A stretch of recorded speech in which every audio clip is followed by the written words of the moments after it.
আর কোনো রাখ ঢাক নয়, এবার বাংলাদেশের কাছে অস্ত্র বিক্রি করবে মহাশক্তি চীন।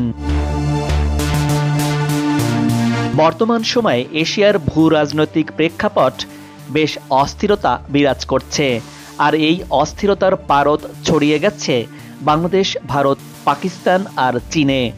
বাংলাদেশের ক্ষমতার পালা বদলে পাল্টে গেছে বাংলাদেশ ভারত সম্পর্ক। দুই দেশের সীমান্তে উত্তেজনা, বাণিজ্যিক ঘাটতি সহ নানাবিধ ইস্যুতে টানাপোড়েন চলছে।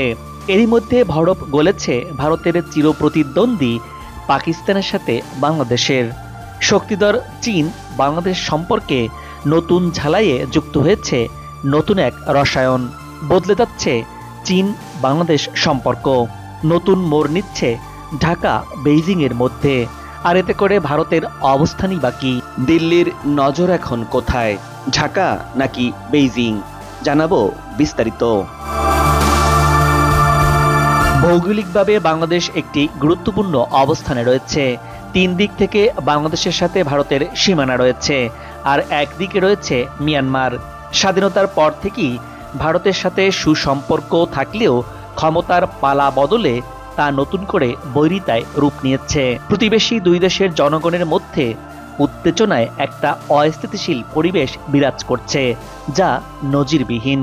এরই মধ্যে বাংলাদেশের সাথে পাকিস্তানের নতুন সখ্যতায় উদ্বেগ বাড়ছে ভারতে। আর এবার শক্তিধর চীনের সাথে প্রতিরক্ষা খাতে হতে যাচ্ছে বাংলাদেশের অন্তর্বর্তী সরকারের নতুন ঘনিষ্ঠতা, যা শুনে কপালে চোখ ভারতের। বাংলাদেশ চীন সম্পর্কে ভারত যেন নাজেহাল। 1971 সালের মুক্তিযুদ্ধের পর 1975 সালে চীন বাংলাদেশকে স্বীকৃতি দেয়। এর মধ্য দিয়ে দেশটির সাথে বাংলাদেশের বন্ধুত্বের সূচনা হয়। গত 5 দশক ধরে বাংলাদেশের অন্যতম উন্নয়ন অংশীদার চীন। বাংলাদেশ চীনের দ্বিতীয় বৃহত্তম ব্যবসায়িক পক্ষ। চীনের সাথে বাংলাদেশের অর্থনৈতিক ও সামরিক সম্পর্ক এখন ভারত সহ প্রতিবেশী অনেক দেশের জন্য চিন্তার কারণ হয়ে দাঁড়িয়েছে। বাংলাদেশ চীনের বন্ধুত্ব 50 বছরের। দুই দেশের দীর্ঘদিনের বন্ধুত্বে কখনো ভাটা পড়েনি, উল্টো দিন দিন গভীর হয়েছে অংশীদারত্ব। 2016 সালে চীনের প্রেসিডেন্ট শি জিনপিং এর ঢাকা সফরে বাংলাদেশের সঙ্গে চীনের সহযোগিতাকে অংশীদারিত্বে উন্নীত করেছিলেন। এরপর থেকে চীনা অর্থায়নে অনেক অবকাঠামোগত প্রকল্পের অংশীদারিত্ব ছিল দুই দেশের। তবে হাসিনা সরকারের ভারত প্রীতির ফলে কিছুটা মন কষাকষি ছিল চীনের সঙ্গে, যদিও এ সময়টা খুব একটা বেশি ছিল না। হাসিনার পতনে ঘুরে যায় প্রেক্ষাপট। অন্তর্বর্তী সরকারের সঙ্গে দূরত্ব তৈরি হয় ভারতের, আর এরই মধ্যে সম্পর্কের নতুন মাত্রা তৈরি হতে থাকে চীনের সঙ্গে বাংলাদেশের। চীনের করতে যাওয়া যেসব প্রকল্প হাসিনার আমলে অমীমাংসিত ছিল, সেগুলো ফের অন্তর্বর্তী সরকারের কাছে আলোচনায় আনছে চীন। প্রধান উপদেষ্টা ডক্টর মোহাম্মদ ইউনূসকে উড়োজাহাজ পাঠিয়ে চীন নিতে চাইছে। সম্প্রতি পররাষ্ট্র উপদেষ্টা তৌহিদ হোসেন চীনে দ্বিপক্ষীয় সফর শেষ করে দেশে ফিরেছেন। সাম্প্রতিক বছরগুলোতে বাংলাদেশের সশস্ত্র বাহিনীর সরঞ্জাম সংগ্রহের জন্য বিশ্বের বিভিন্ন দেশের প্রতি মনোযোগ কেন্দ্রীভূত করেছিল। সেক্ষেত্রে চীন তার সামরিক অস্ত্র বাংলাদেশে বিক্রি করতে আগ্রহ দেখিয়েছে। ঢাকায় নবনিযুক্ত চীনের রাষ্ট্রদূত ইয়াও ওয়েন এমন আগ্রহ ব্যক্ত করেছেন। দীর্ঘদিন ধরে বাংলাদেশের সশস্ত্র বাহিনীর জন্য সমরাস্ত্র সরবরাহ করে আসছে চীন। সামরিক সরঞ্জাম রপ্তানি তাদের অর্থনীতির একটি গুরুত্বপূর্ণ অংশ। চীন বাংলাদেশকে সামরিক অস্ত্র সরবরাহে আগ্রহী হওয়ার পেছনে একাধিক কৌশলগত ও অর্থনৈতিক কারণ রয়েছে। চীনের অস্ত্র শিল্প বিশ্বের অন্যতম বৃহৎ। চীন এমন দেশগুলোকে অস্ত্র সরবরাহ করতে চায় যারা তুলনামূলক সস্তা এবং কার্যকর অস্ত্র খুঁজছে। সেক্ষেত্রে চীন বাংলাদেশের সামরিক বাহিনীকে শক্তিশালী করার মাধ্যমে একটি নির্ভরশীল কৌশলগত অংশীদার তৈরি করতে আগ্রহী।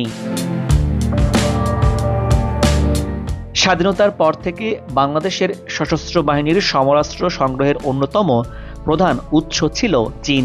তবে সাম্প্রতিক বছরগুলোতে বাংলাদেশ বিভিন্ন দেশ থেকে সরঞ্জাম সংগ্রহের দিকে মনোযোগ দিচ্ছে।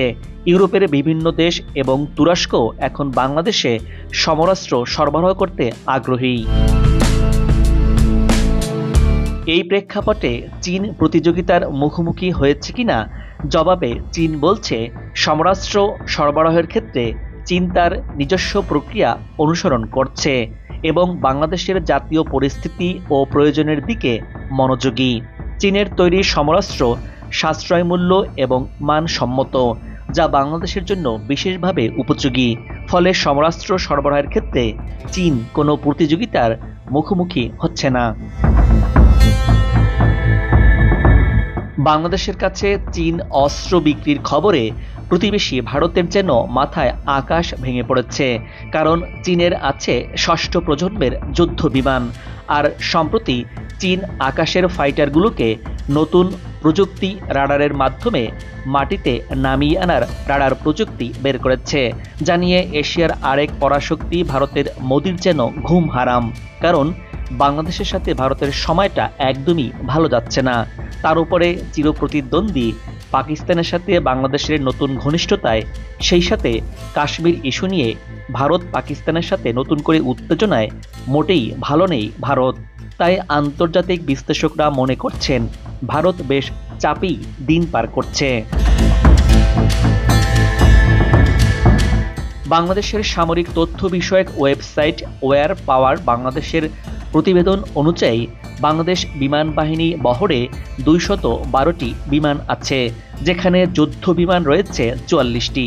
এর মধ্যে চীনের নির্মিত F-7 যুদ্ধ বিমান আছে 36টি। বাংলাদেশ নৌবাহিনীর কাছে 2টি সাবমেরিন রয়েছে, যা চীনের তৈরি। বাংলাদেশ নৌবাহিনীর কাছে সব মিলিয়ে নৌযান রয়েছে 117টি, যার মধ্যে 7টি ফ্রিগেট বা রণতরী আছে বাংলাদেশের। ফ্রিগেটগুলোর 4টির নির্মাতা প্রতিষ্ঠান চীন। সামরিক বাহিনীর কাছে 320টি ট্যাঙ্ক রয়েছে, এর মধ্যে অন্তত 281টি চীনের তৈরি। সবচেয়ে বেশি রয়েছে টাইপ 59 দুর্জয় ট্যাঙ্ক। দেশের সুরক্ষা এবং অন্য দেশের বিরুদ্ধে যুদ্ধ ঘোষণার জন্য একটি দেশের সামরিক শক্তি সবচেয়ে বেশি গুরুত্ব বহন করে। এরই মধ্যে তৃতীয় বিশ্বযুদ্ধের দামামা বাজতে শুরু করেছে। বিশেষ করে ইউরোপের রাজনৈতিক সংকট, চীন তাইওয়ান দ্বন্দ্ব, মধ্যপ্রাচ্যে অস্থিরতা বিরাজ করছে। প্রতিটি দেশই সামরিক শক্তি প্রদর্শন করছে নিজেদের অবস্থান জানান দিতে। সেই আজ এসে পড়েছে এশিয়া সহ দক্ষিণ এশিয়ার দেশগুলোতেও। বর্তমানে সমরাস্ত্র বাহিনীর সক্ষমতা বাড়াতে রাশিয়া, চীন, তুরস্ক, ভারত সহ সমরাস্ত্র শিল্পে উন্নত বিভিন্ন দেশ থেকে অস্ত্র কিনছে বাংলাদেশ। এইসব অস্ত্রের মধ্যে রয়েছে বিমান, tank, surface two air missile system সহ অত্যাধুনিক সমরাস্ত্র। অস্ত্রের জন্য বাংলাদেশ দীর্ঘদিন ধরেই চীনের ওপর নির্ভরশীল ছিল। তবে সম্প্রতি তুরস্ক সহ পশ্চিমা কয়েকটি দেশ সেই তালিকায় যুক্ত হয়েছে। সামরিক খাত নিয়ে তথ্য সংগ্রহ ও গবেষণা করা গ্লোবাল ফায়ার পাওয়ার কমের সর্বশেষ সূচকে বিশ্বের 145টি দেশের মধ্যে বাংলাদেশের অবস্থান 35তম। সার্বিকভাবে বাংলাদেশ ও চীনের সামরিক সম্পর্কে ক্রমশ গভীরতর হচ্ছে, যা প্রতিরক্ষা খাতে বাংলাদেশের সক্ষমতা বৃদ্ধিতে সহায়তা করছে। দর্শক আজ এ পর্যন্তই। আগামীতে আবারও দেখা হবে নতুন কোনো ভিডিও চিত্র নিয়ে। ভিডিওটি ভালো লাগলে আপনার মূল্যবান মতামত জানিয়ে চ্যানেলটি সাবস্ক্রাইব করে শেয়ার করুন। ভালো থাকুন, নিরাপদে থাকুন এবং সাথেই থাকুন।